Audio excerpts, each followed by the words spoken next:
Welcome to Barnyard Language, honest talk about running farms and raising families. We are Katie and Arlene, an Iowa sheep farmer and an Ontario dairy farmer, with 6 kids, 2 husbands, and a whole lot of chaos between us. While this is a podcast for farm families, sometimes our content isn't for the whole family.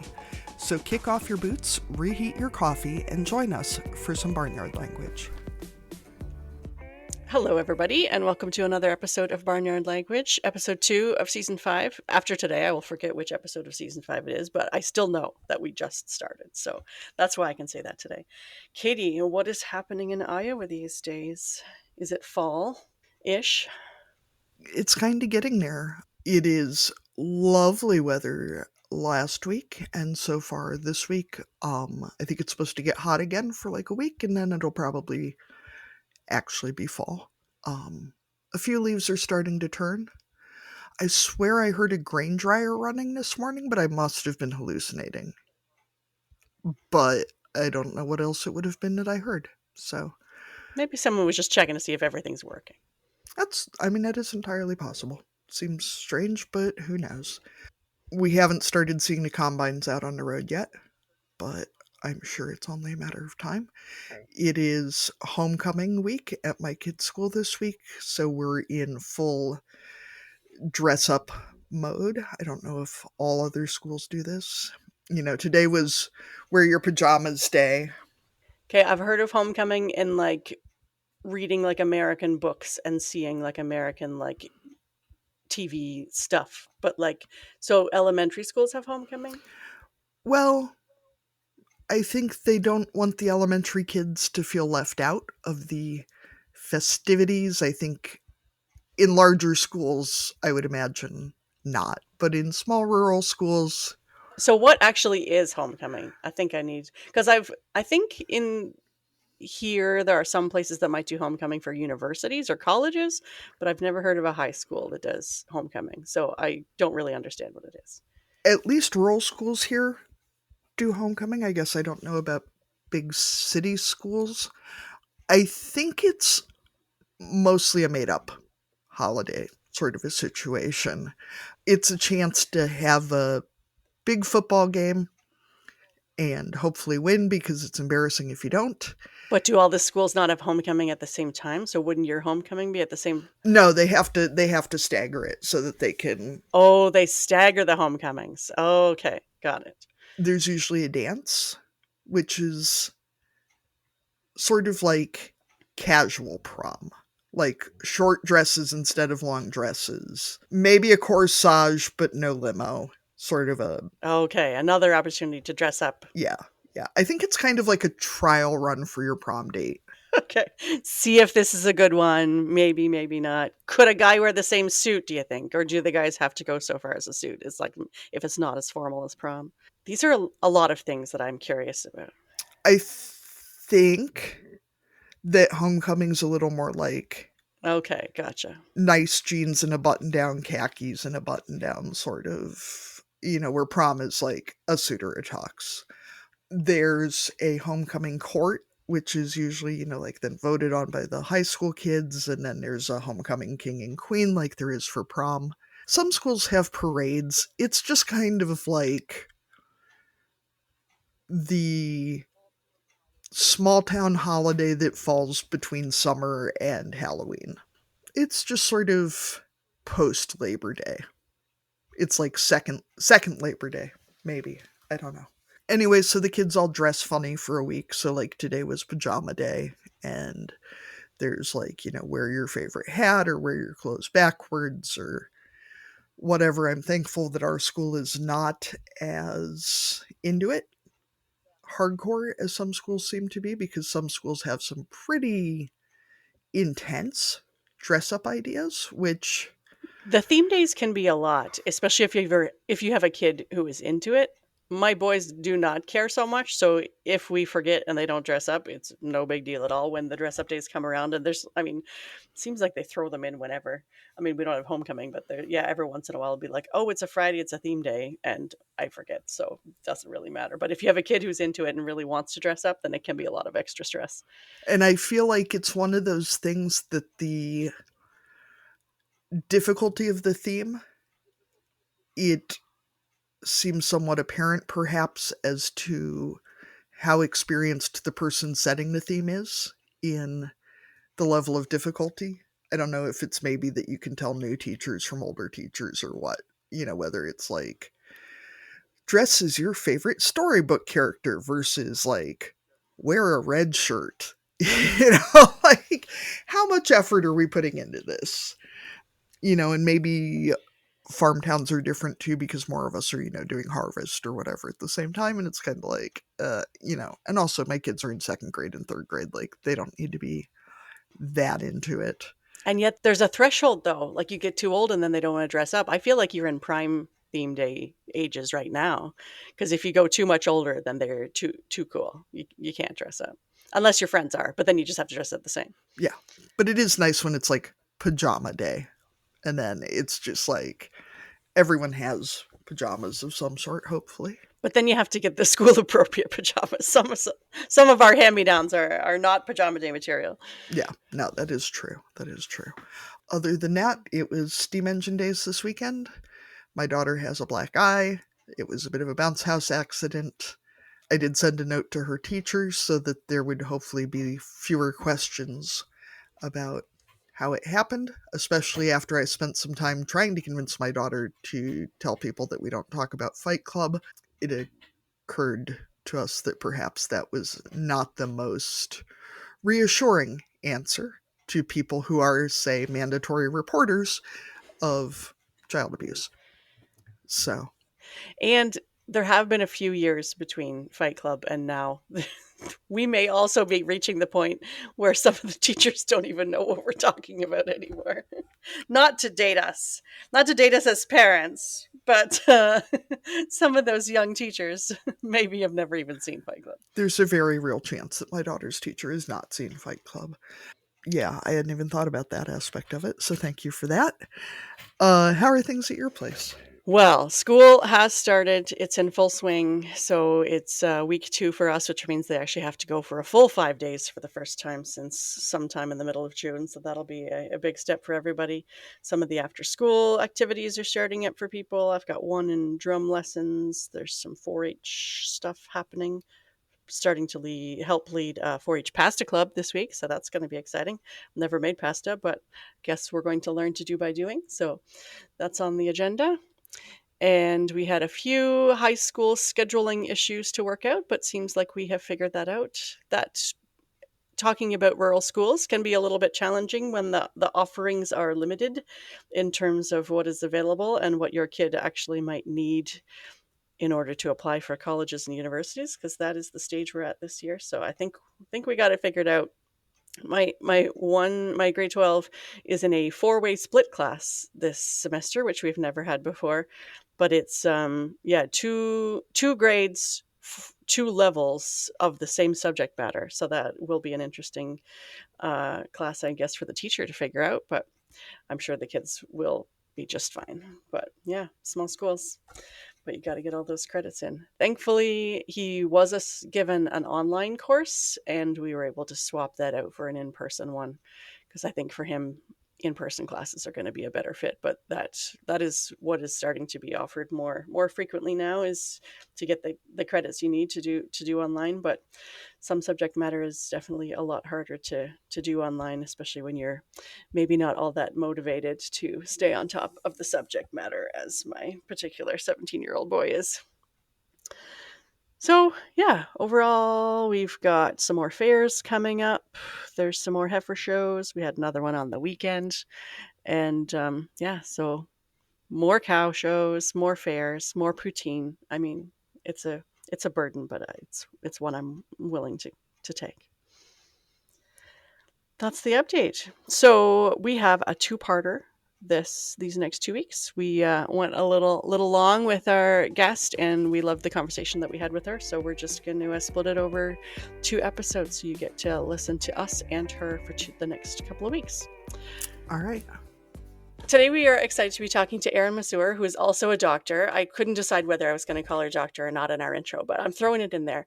And if you're watching on Patreon, you might be able to see one of her cats. I'm guessing if you're a vet that you probably have multiple, but I'm just making assumptions here.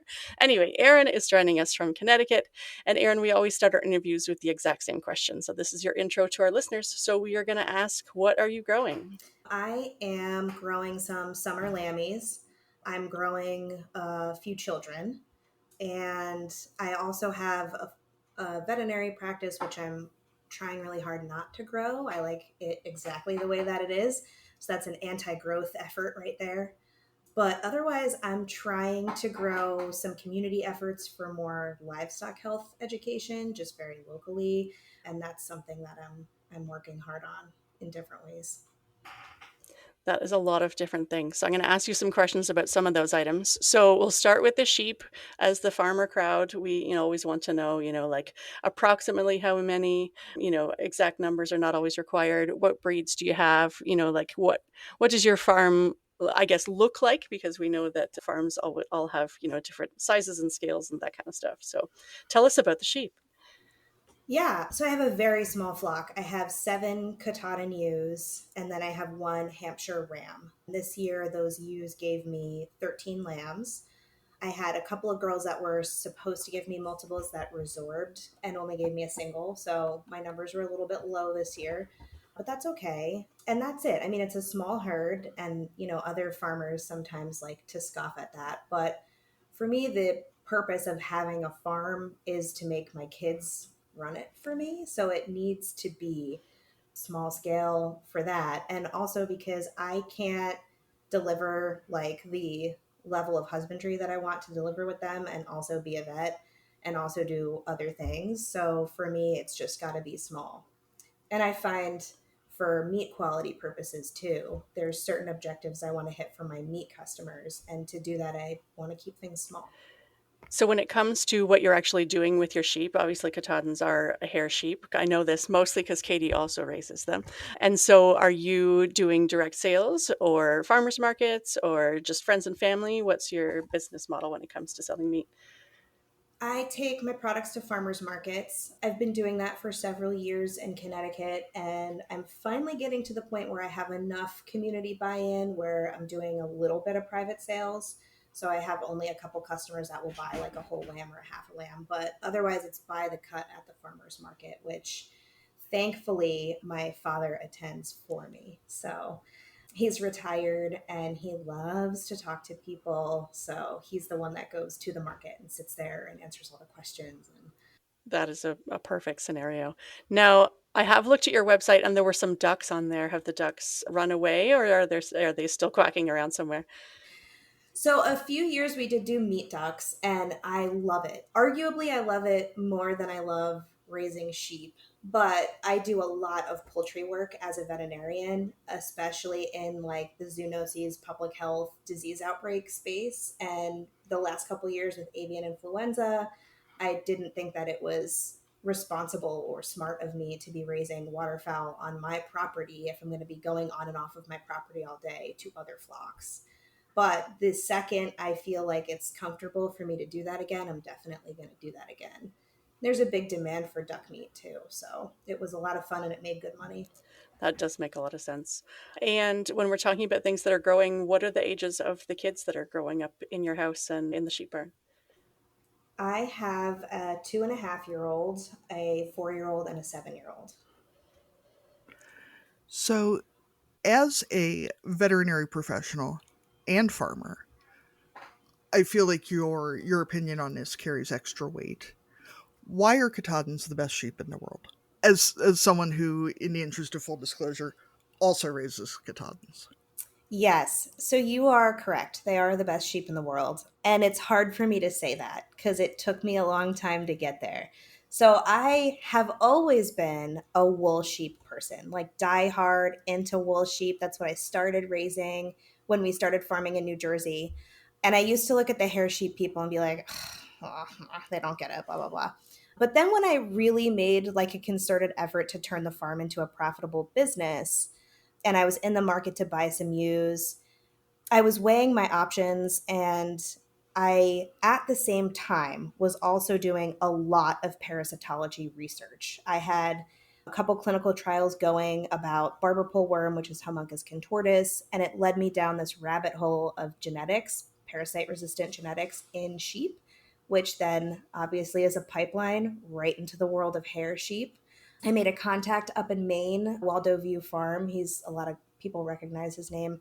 Tom is a very, very passionate man about his catodins and parasite resistance and genetics. And he just pushed me right into the deep end. And now I do believe that catodins are the best in the entire world. And I'll tell you a story that sounds made up, but I swear to God, this is true. And this is what hooked me in the end. So I was running a clinical trial on a product I developed to treat barber pole worm in sheep.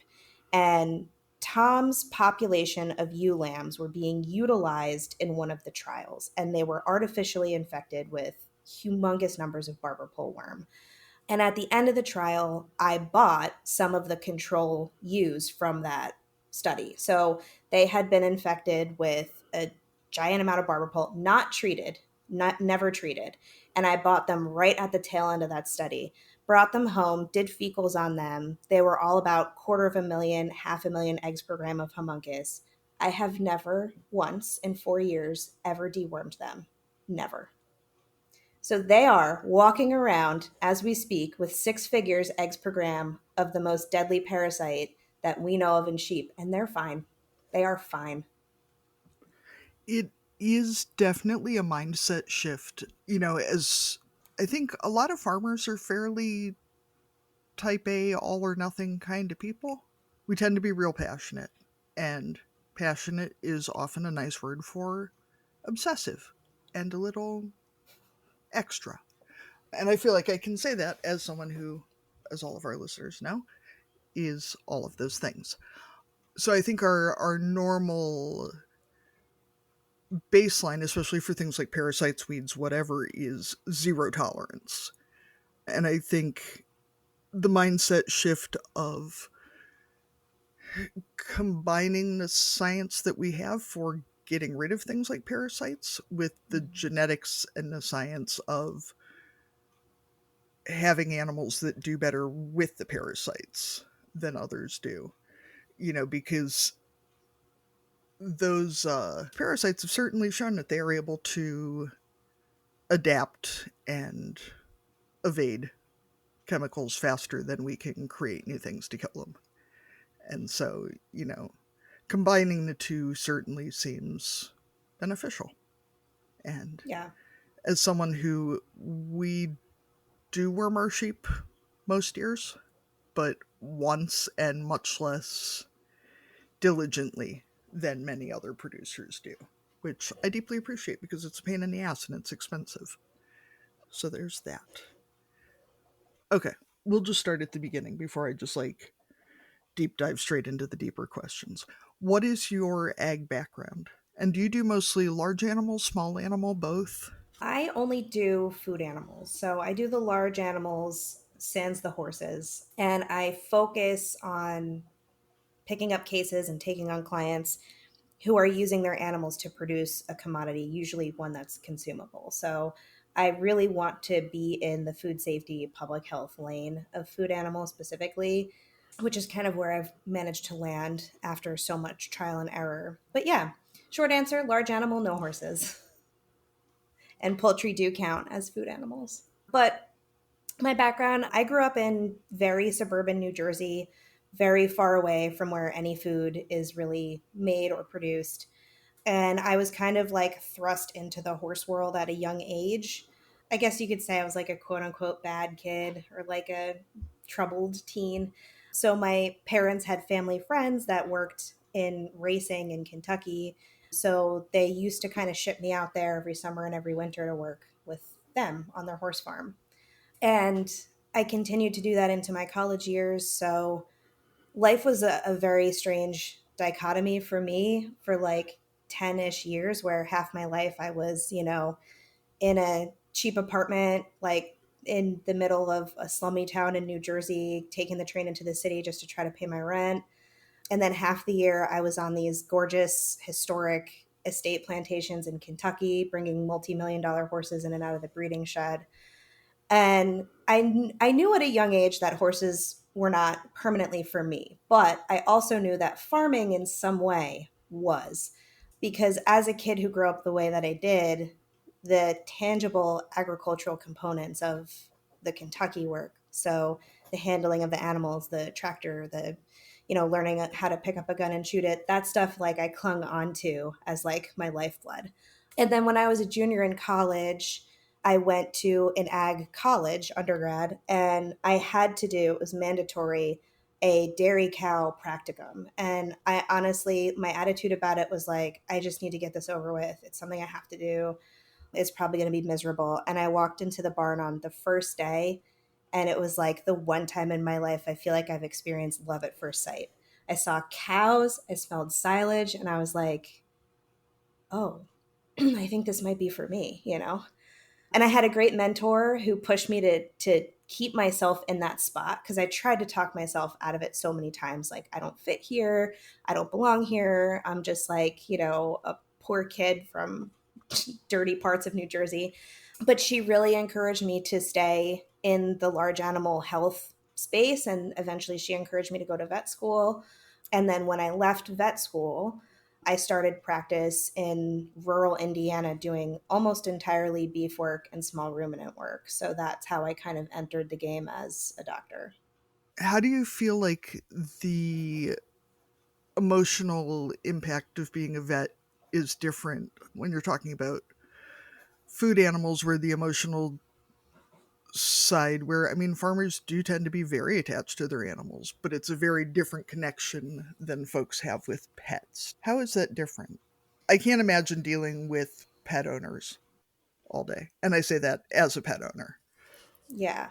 I mean, I did do in the early years of my career, I did do a little bit of small animal, and it was just enough for me to say the human pet component of this is not for me. But I guess, farmers do still care for their animals, and they're very attached to their animals, absolutely. And, one thing that people from non agricultural backgrounds don't understand is that for these animals to complete their production objectives, they have to be maximally healthy and comfortable. So it's always within a farmer's best interest to make sure that these animals get everything that they need and that they want. But I think for me, the difference is not only does the farmer have an attachment to this animal, but this animal is a cog in a business plan, a philosophical mission, and a greater picture of something a farm business is trying to achieve.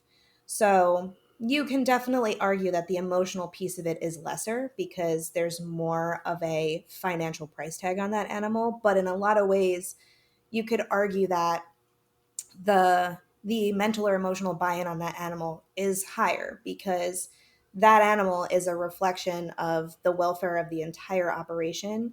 It's a comment on how the herd is being managed, what the weakest parts of the herd are, what's being done well, what needs improvement. So there's a lot of pressure in the vet client relationship as it pertains to a farm animal, individual farm animal for sure. But it is definitely a different emotional energy for sure. No one's pushing around their calf in a baby stroller with like little like dyed ear tips and calling themselves a fur mom. So, although I guess nowadays there is a little bit of that.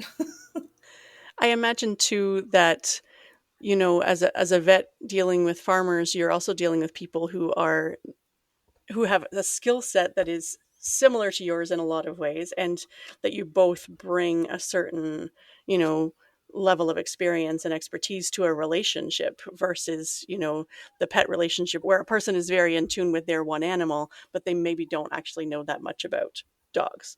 But when you're talking to farmers, they really know their livestock and they know about, the breed and the history of those animals and all those types of things. And so the relationship with your clients, I'm assuming, is a lot different on that level too. Yeah, and that's an amazing point, and it's so true. And I think if anyone's listening to this aspiring to have a career as a large animal vet, this is going to be the most important part of this hour for them. But yeah, your farmers will have skills that you don't have. And I think it's a hard pill to swallow for a lot of new graduates because they want to come out of school like full chest puffed out and like go educate the farmers and teach them things. And you do have things that you can pass on to the farmers and things that they need to learn from you. But especially in those early years, they have things to teach you. And I know it's hard to hear, but there are things that they can do better than you. And I know it's upsetting, and for a lot of other vets, it sometimes crosses a line of like legally practicing medicine. But one example that's immediately springing to mind is I never got any time in my vet school education to learn how to do ultrasound, bovine ultrasound. And it's something that you need a lot of man hours and a lot of cows to even get a basic grasp on. Right now, I'm having farmers teach me how to do that. And I know that sucks for a lot of people to hear for a lot of reasons. And there's going to be colleagues out there that are like, well, they shouldn't even be doing that in the first place. Sure, but that's the state of veterinary medicine and the shortage of service that we're in right now is that some of these dairymen have trained themselves well on these machines and they know what they're looking at, they know how to use it. But I think going into farm animal medicine, food animal medicine, yeah, you have to be ready to have a equal partnership team mentality with your client. You cannot walk onto a farm and tell that guy everything he has to do and what he should know. So, Aaron, that is like, I literally could not have planned a better transition to my next question, which is, as a farmer, I dread being that person who's like, well, I Googled it and WebMD says my cow has cancer or a splinter in her foot. Like, either way, WebMD is right about this. But also, vets, and I mean, around here, a lot of times our vets do small animal and large animal. And so they're doing herd health, and then they're spaying some cats, and then I'm coming in, I don't know, for example, with a duck with an eye infection. And like, realistically, I'm not expecting them to have an exhaustive practical knowledge of duck eye infections, like, realistically. How can I share my thoughts and experience with my vet in a way that best supports that team atmosphere from my side? Because I also only have my animals to think about. I don't have 50 people's worth of, you know, how many different species to worry about. I just have mine. And I do deeply admire the wealth of education and experience that our vets bring to things, but I also have more time to Google duck eye infections, for example. I think for me, being in that position, it's hard for me to get out of that mind space, right? Because every time I talk to a client, I want to hear what their thoughts are on how this happened and what they're seeing and what they're observing. But if I wasn't, probably one thing that would snap me back into that train of thought would be for the client to say something like, how do you think this reflects on my flock at home? And remind them what your flock at home looks like. Because you're describing a situation in which you bring the duck to the clinic, right?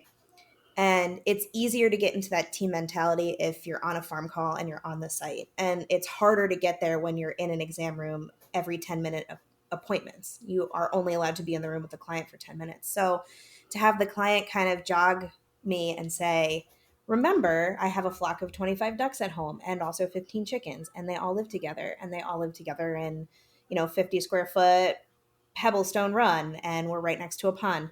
That's what gets me in the mindset to be like, oh shit, yeah, what do you think happened with this eye? And that's kind of how you enter yourself into the picture as somebody that's providing medical history and important details and an opinion.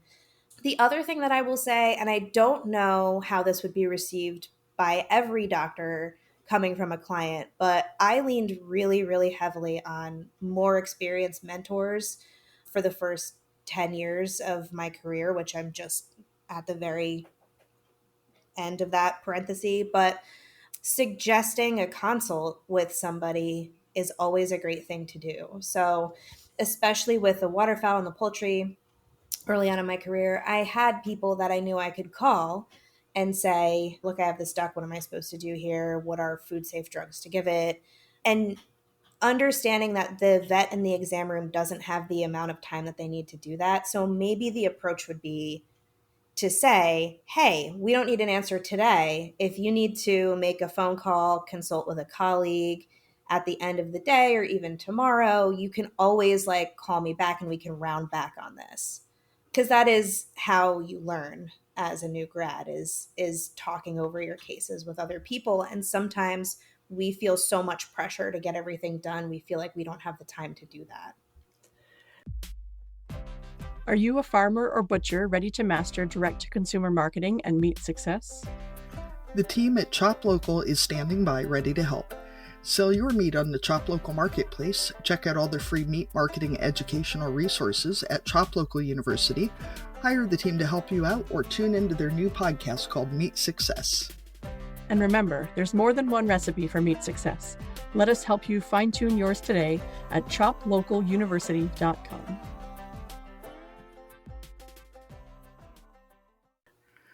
I really appreciate that reminder to remind them that they can come back to it too, because I know like we had a ewe with a weird thing under her tail close to lambing. It turns out that it's a hernia.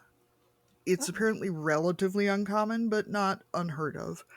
But, by the time my vet got out there, because it wasn't an emergency call and they don't deal with that many production sheep in our area, I've had several hours to think about it and Google it and take pictures and look at it more and, really like think about it. Where my vet, and God bless the office staff, I don't know how they deal with dispatching people all over the place and keeping track of all that, but I'm sure the message she got was you with the thing on her tail, which is not super helpful.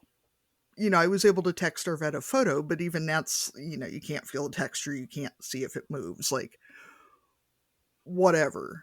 And just the importance of supporting our vets, that I don't need them to know everything. I just need them to be able to give me the benefit of what they do know. that's a good point too, because sometimes you get your schedule and you see like the reason for appointment is like thing on the tail, and you're like, oh my god, right? And like you call three different vets that you know, and you're like, I don't know, like what if it's A, what if it's B, what if it's C? And then you come to the appointment, and you're like, I know what to do if it's A, B, or C. It's got to be one of those things. And then you see it, and you're like, oh my fucking god, this is none of those things. And now I know nothing, and I called all these people for no reason. This sounds a little like yay me, but I try to be very candid with our vets about the fact that I don't expect them to know everything, and that I do try to really promote us as a team, and being able to, to hear my vet go, what the fuck is that? And for her to know that I am not judging her professional ability based on her not knowing what this rando thing was. Like, if I Google it, I'm getting the benefit of how many people have asked this question, which is probably like 12 in the world ever or whatever. Like it's not a super common problem, I guess. So, like some university reported on it, and that's the result I found. Like, so that I wasn't judging her for not knowing about this random, relatively harmless thing. Because like it's, I don't know, it's a thing. Oh. Yeah, and that's so appreciated too, because the reality is like we don't know everything about everything, and it would be crazy to know everything about everything, but that is the expectation from a lot of clients. And as a doctor, to look somebody in the face and say I don't know what's going on here, it's such a huge professional liability risk, because then that person usually walks away with the impression that you don't know what you're doing, and they probably never want to see you again just based on that. But you're just factual, honest, and giving a scientifically valid response. It's okay in science not to know what something is. Do you think that as a vet who's also raising animals that you look at your animals differently than the typical farmer? I mean, I've already heard you say that you're doing fecals on your sheep, so I'm going to assume, yeah, probably. Sheep people are crazy, Arlene. Just saying. Yeah, I think so. So on my pets, I'll say my judgment is blown. If there's something wrong with one of my cats, like I cannot think straight, right? The emotional aspect of it is too much for me, and I just have to hand it off to a colleague. Like if one of my cats is even sneezing, I'm like, "Oh my god, take it from me." But when it comes to my livestock, I definitely treat my herd like they're the community's experimental population, right? Like if I have a farmer that's like, "Oh, you know what, I've always really wanted to try, but I just don't want to risk it." I'm like, tell me, I'll do it, you know? So I do so many things with them. Like with my Katahdins, I was like, yeah, I want to throw gas on the fire. What happens if you never treat those ewes?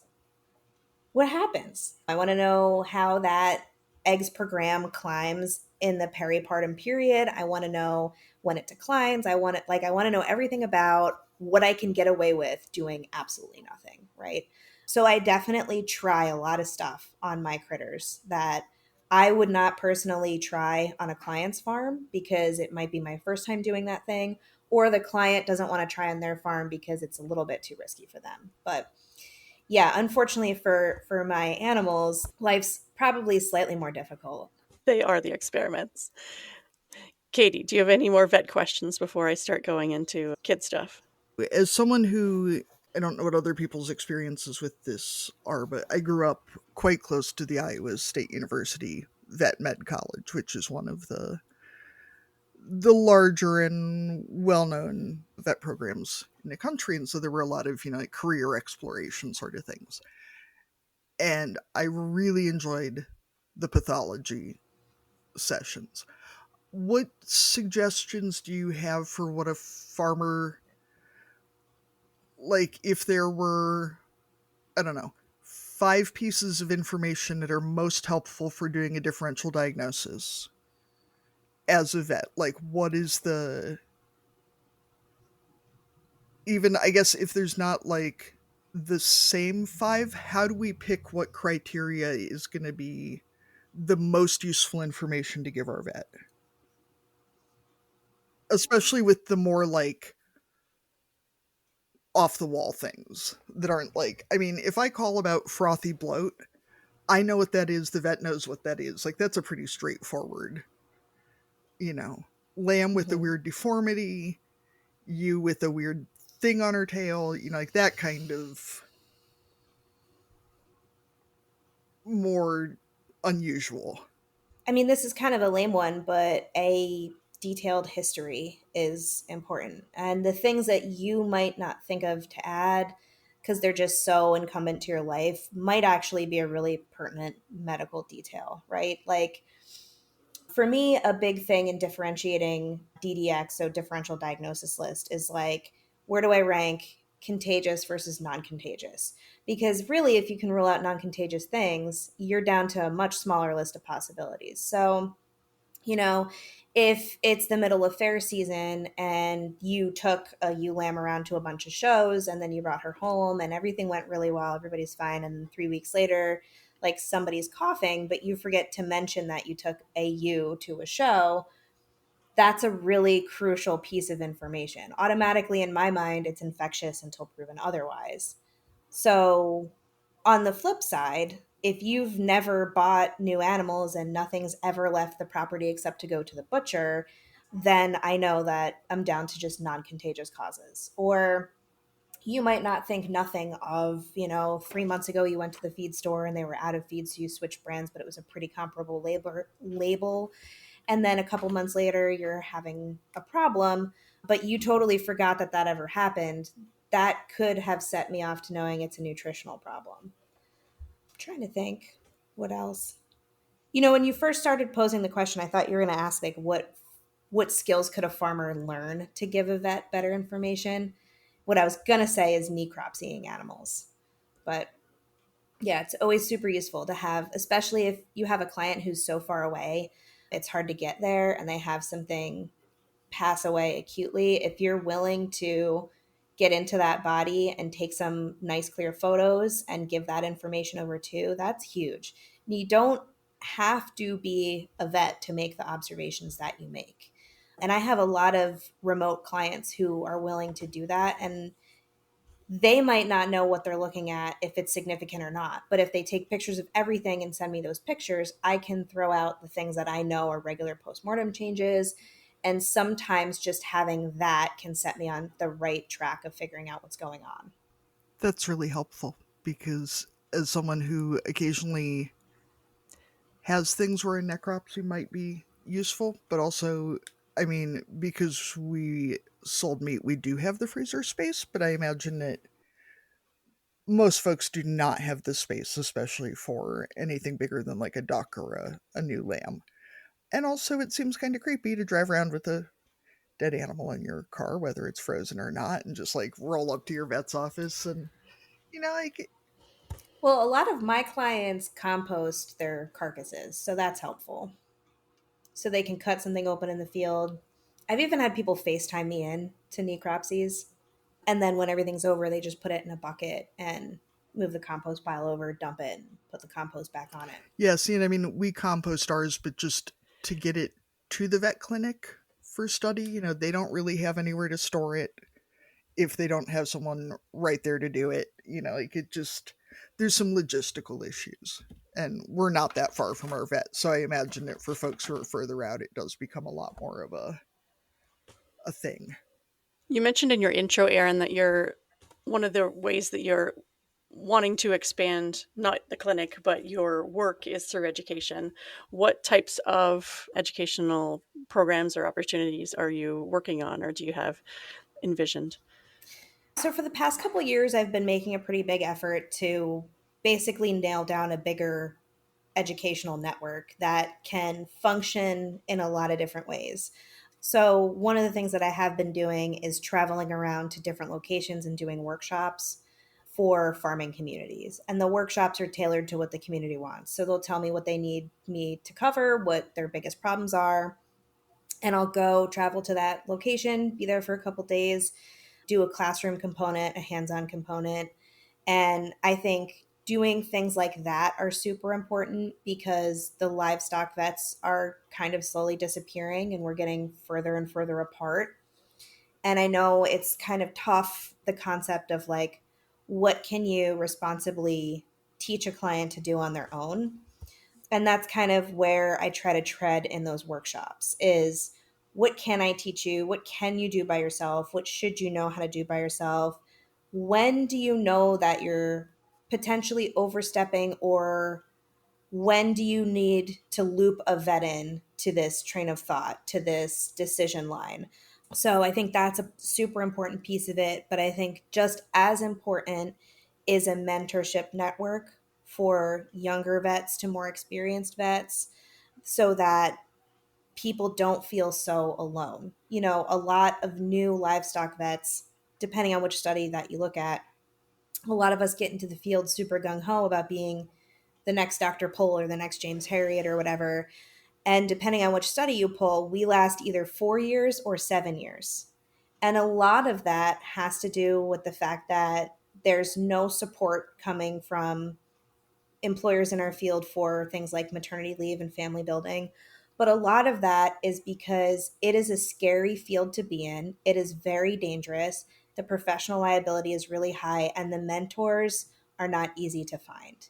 You may go into work with somebody who is awesome and they're for you 24/7, but you might not be. And for you to keep taking on the livestock cases, for you to not fail and have something terrible happen that makes you say, I'm leaving this part of the career, you need somebody helping you make decisions, get through the medical thinking process of it.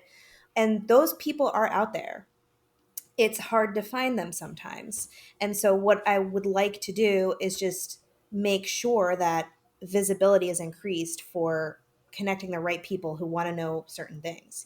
I know who to call if I have a complicated organic mastitis issue on a dairy. I know who to call if I have a Chinese goose problem. but not every new grad has that network. And that's something that I want to make sure that I'm starting to elucidate. So, Erin, I really appreciate you bringing this up because our vet, who's, I mean, we've worked with her for more than a decade now, to some personal and substance use issues. As clients, and I mean, as especially in small towns, you become friends with people. I mean, how can we best support folks from a less professional standpoint? Where I mean, they're in the real nitty gritty of it. You know, your professional success and ability to do your job means a lot to me, but also we have personal relationships with our vets, and watching somebody struggle that hard is not. Yeah, it's a tough one. I mean, I started in a really small town in the middle of Indiana as a person that was from Jersey. I did go back to Jersey for some time, but when I moved to Connecticut, I also moved into a really small community that, quite frankly, is pretty xenophobic. And I'm clearly not from around here. And I think what could have made a big difference to me in both settings, and you say non professionally, right? So socially. Or professionally, I mean, what besides the one I've heard is, paying your bills on time, because running a vet practice is expensive, and you know, your vendors still want their money whether I've paid you or not. Yeah. But I think social inclusion is huge. So not feeling like I stuck out like a sore thumb in either place would have been a huge way to retain me in either area. Now I'm still in Connecticut, but hypothetically. But even just like to run into somebody at the grocery store and have them say hi and chat for them for 5 minutes is a great thing and it makes me feel welcome. But to have somebody shoot me a text on the weekend to be like, do you want to get our kids together at the park? Like, I can't tell you how much that would have meant to me at any given point. And, on the flip side, it's a careful balance of boundaries, right? So, when is it an okay setting to talk shop? And when are we interacting socially? So, like, if there's a bar crawl downtown and you run into me there, maybe I don't want to talk to you about the leg that I casted on Friday afternoon, right? Or like maybe I don't want you to use my personal cell phone on the weekend for an emergency. That is a client showing me that they see me as part of the social community, and for a lot of women that go into the large animal field, I don't think people understand that to chase this career dream, we do have to displace ourselves from where we came from and from our family and from our friends. So if you see a new associate joining a practice, they probably have nobody. And so if they start feeling really stressed out at work, or maybe they're clashing with their colleagues at work or their coworkers or whatever, they're more likely to leave and just go back home and maybe take a small animal job than they are to stay in that community because they feel like they're up shit's creek without a paddle and no one wants to be their friend anyway. And that's how I felt in Indiana for all of that time. And I felt that way here for a very long time. But a client being able to show me that I have some social value for them, but I'm allowed to be a vet and also just be like another mom in town would be really great. But professionally speaking, in the vet client interaction, room to make errors and a little bit of grace around that would also be a big thing, because I don't think that clients realize how little of vet school you actually spend in large animal medicine. And when we get out of vet school, we're still fairly inexperienced with large animal medicine. And if you didn't already come from a farming background, you unfortunately will be making mistakes. And for you to stay in that career, the clients need to give you a little bit of grace around that. And it's a really hard thing to ask for when the mistakes are medical, maybe surgical, and that has serious consequences. I think, too, talking especially about women in large animal work, realizing for myself, realizing how much our vet was locking down her emotions, not just grief, but watching her with my pets or baby animals when she clearly felt okay about being like, oh, you're a sweet little baby, like in a way that I would guess if a younger woman came out, stereotypically, if a younger woman came out to an older man's farm in a very professional setting and then was like, squee, OMG, baby cows, look at those eyelashes, like that would not be professional. And realizing how much code shifting and masking must go into that role change of going from being, a big tough professional scientist type to look at the little baby kitties. Yeah. And I think it's especially tough in agricultural culture too, because especially in the communities that I have worked in, there's certain assumptions or expectations about how I must feel about certain things. Like the expectation from a lot of farmers, especially older farmers, is that I must be a conservative because here I am on the farm working a farm job. And I don't know if that's really like something that I think is appropriate to talk about during a farm call, but sometimes if you're kind of stuck somewhere for a while doing herd work and they can sense that you're avoiding the topic, they keep kind of prodding and prodding and poking, and at some point they get the memo that they're probably not going to like what they hear, and it makes them poke and poke and poke more because now they want to have the argument. So there's a lot of that too. It's like, how much of that do I feel like just playing along with? Or there's so much masking. Like I would never show up to a farm and be like, oh my God, look at the little baby calf, never. I would never do that. So you mentioned earlier about, I mean, we know as people who are raising livestock that are, we can call our vet the one who's on call, not on their personal cell phones, any time of day or night. And I imagine that that is especially challenging once you add kids to your family. So we usually ask people on this show about the time when they first become parents because it's a big change in anyone's life.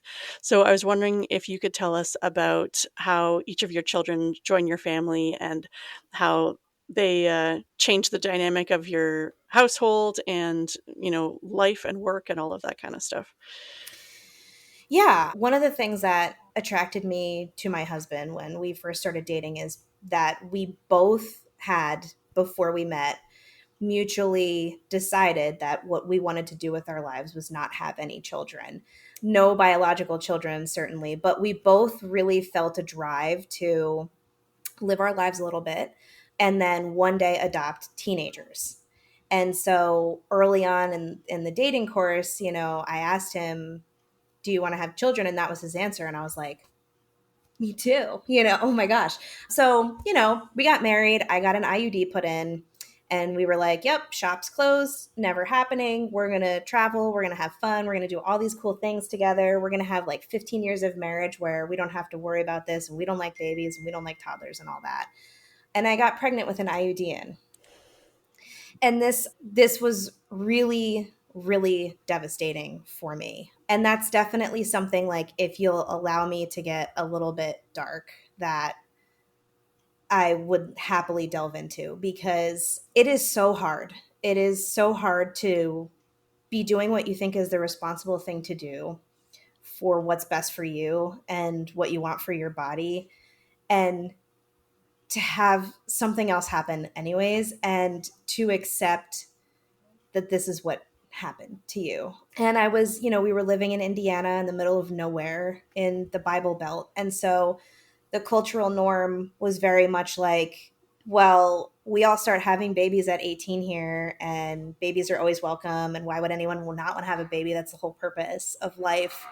And my sheer panic and depression and just complete like inability to handle this news was so I think, disturbing to everybody around me because I couldn't hide it. But, what happened was because I had the IUD in, I had to go to the OB and, they checked everything out and they essentially said, because where it's implanted and because of where the embryo implanted, we can pull it out and there's like 75% chance that you lose the pregnancy, or we can leave it in and the pregnancy can develop as normal, but there's a high likelihood that you'll have some kind of anatomical anomaly or some kind of very serious complication.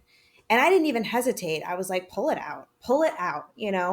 But it was already really obvious at work what was going on because I was throwing up like every couple of hours and really freaked out.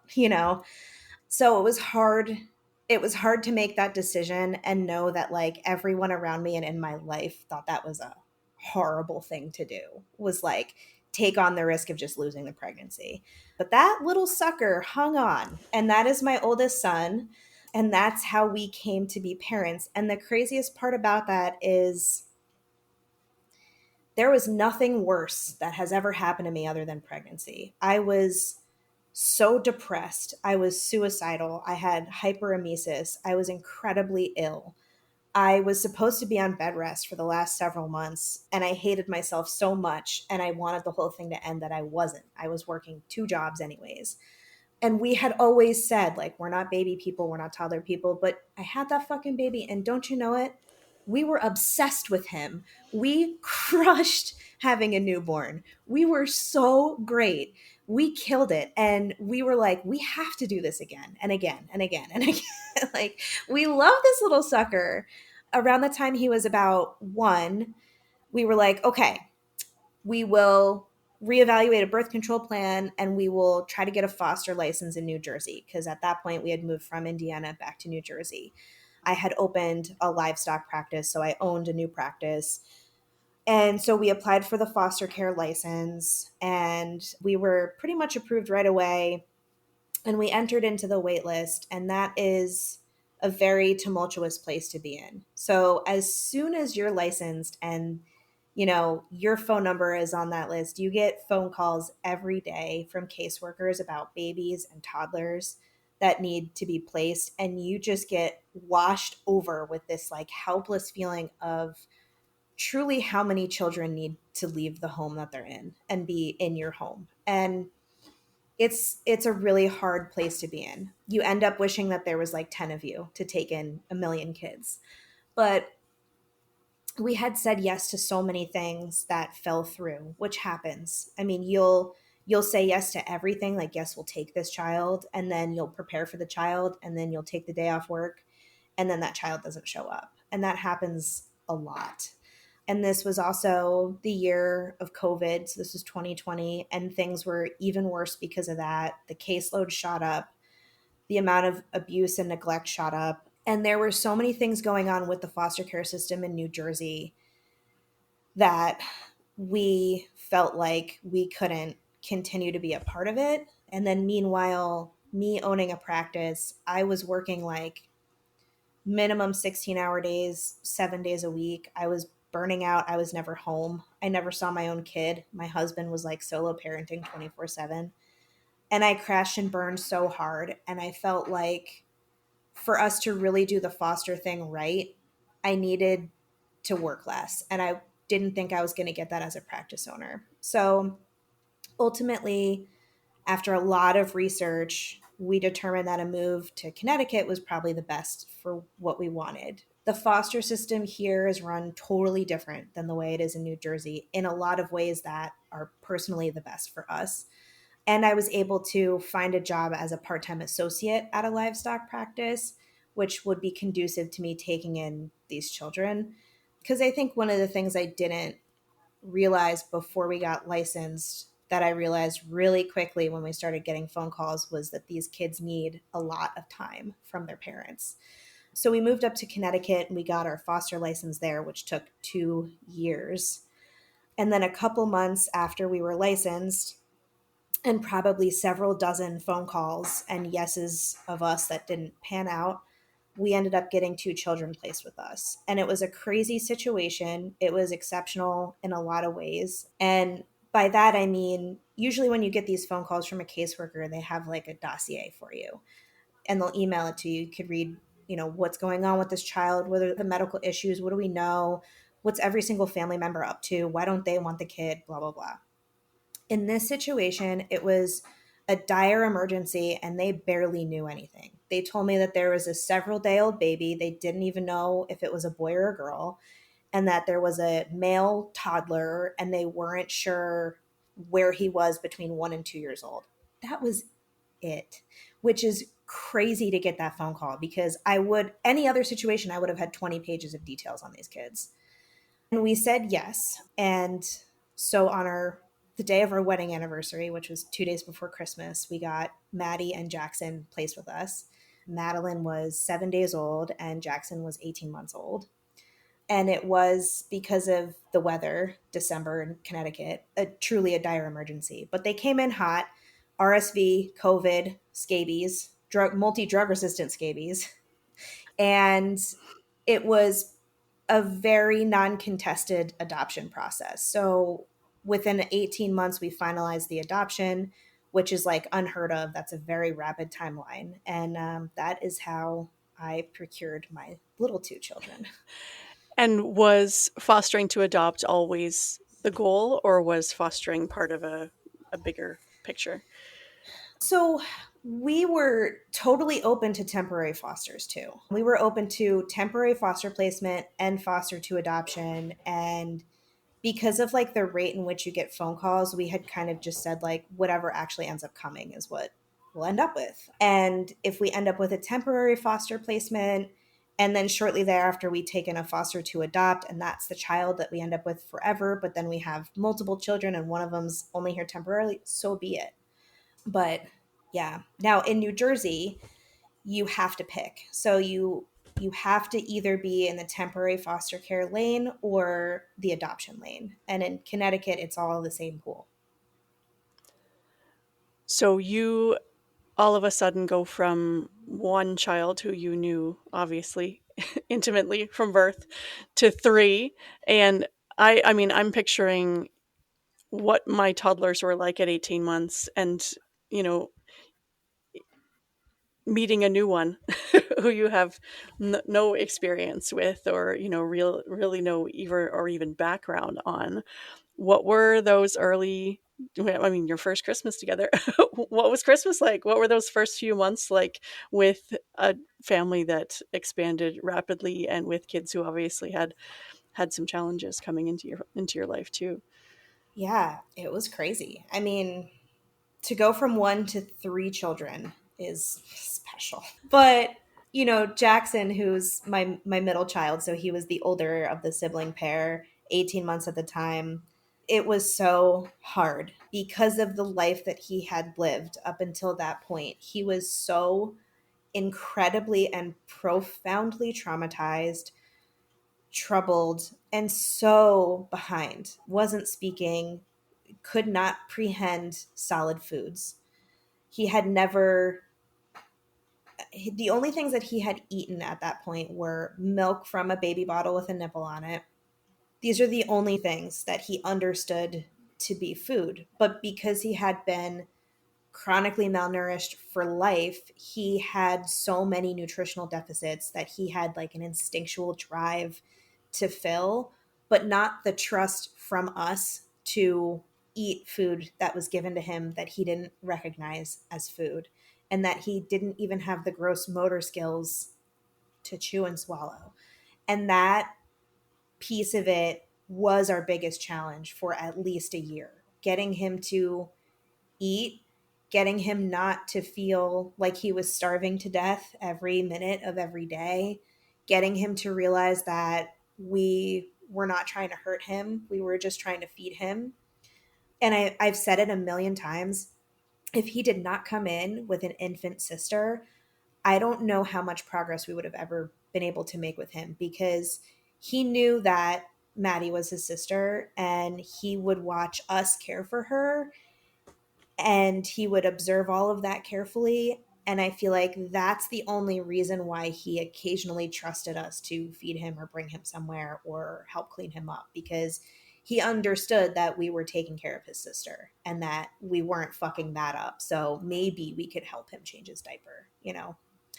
I don't know the best way to describe it to people that have never had to deal with like a homeless, starving, nonverbal child, but I am not exaggerating when I say it took me at least a year and a half of my life to be able to figure out how to feed that boy. Just a huge, huge undertaking. And then on top of that, a newborn. Everyone profoundly ill, you know? Like Jackson had a 106 fever Christmas Eve from the RSV and the COVID. The baby had a fever. I didn't even know what doctor I was allowed to call cuz at that point you're not their legal guardian. You cannot make decisions. You have to do, what the state appointed plan is. And because it was Christmas Eve, like we didn't really get an orientation at all. Like, I mean, and offices were closed. It was just bananas, guys. Like it was bananas. And then my son, my bio son at the time, who had been begging for siblings for years, like reality set in real fucking fast. At first it was fun, and then he was like, "Oh, this 18-month-old boy actually doesn't understand what a toy is because he's never had one. So I'm trying to play with him and he won't play with me. And I'm trying to talk to him and he hit me, like this isn't fun at all. And Yeah. now I want my mommy, but mommy is feeding a baby." Remind me how old he was when they came into the house. He was 4. Okay, yeah. So, yeah, and not old enough to kind of understand, but not really either, right? That, yeah, that they're here to stay, but, yeah, that's complicated for him too. Yeah, I mean, he was used to going to daycare and playing with kids that were not neglected and normally developed, and he did not understand what he was doing wrong trying to play with Jackson and why Jackson was so physically aggressive. And Jackson came from a background where you had to fight an older child to eat garbage. So it's like it was so hard to navigate that with a 4-year-old who 4-year-olds are just, you guys know, they're clinically insane. And then an 18-month-old who doesn't speak. Yeah, it was crazy. Yeah. So, did you get a leave of absence from work at that point? Were you able to take time off? Because it's so unpredictable, right? You don't know when the call's coming. Right. So we had been negotiating how this was going to get handled for quite some time. And I believed that we were kind of on the same place about when and if this happened, how it would play out. And it turns out that when push came to shove, the understanding was just not there. And I had waited 3 years for these children. And I was not going to let an employer tell me what I was allowed to do with my time to get those children oriented into my home. So I was pretty immediately put under a non compete clause, which was enforced. So I wasn't able to continue the sort of work in the field that I had been doing. So normally I would have been, out on farm calls seeing clients and stuff at the end of a maternity leave, obviously. And so for 2 year or was it 18-month non compete, I couldn't do that. So I had to come up with some real creative ways to earn an income in the very specific niche that I'm in without doing it in a certain mileage range of my home. Right. That sounds complicated. It was a situation that I said to myself, I had a certain amount of money saved up for maternity leave and I was comfortable there and I was able to get FMLA from the state and that was great. But at the end of that leave, I knew I was going to have to find alternative income. But I also was like, this may never happen again. I've waited all these years for another baby and this might be like a first and last placement. Like this might be the last time that I have a baby. So I refuse to think about it. And I basically just like for 6 months just shelved my whole career. And I was like, fuck it, I'll come back to it. This is, we worked way too hard to get our license here. And an 18-month non compete in the grand scheme of raising children for a lifetime is nothing. It's a blink of an eye. And I had a good nest egg. And I was like, I can ride it out and I'll figure it out when I get out the other side. Right. And obviously, from the way you've described it, you also have an 18-month-old who you need to prove to every second of the day that you can be trustworthy and that you're going to be there. So to figure out another childcare plan would not really have worked for him either. Yeah. I mean, it was clear as day what needed to be done. And I worked my entire life to have the career that I did, sure, but this child's future is more important than that. And of the two of us, myself and my husband, I would be the one who it would fiscally make sense for me to walk away. So, I mean, it's an easy choice. Looks like we talked way too much with this fabulous guest and are going to split this episode over 2 weeks. Join us next week for part 2. If you don't want to wait until next week, join the Barnyard Language Patreon to get early access to the whole episode. Thank you for joining us on Barnyard Language. If you enjoy the show, please support us on Patreon with a donation. Big thanks go out to our show editor, Krista Paffrath at the Rural Podcast Network. Please rate and review the podcast wherever you listen and follow the show so you never miss an episode. If you want to connect with other farming families, join the private Barnyard Language Facebook group. We are always in search of future guests for the podcast. If you or someone you know would like to chat with us, get in touch.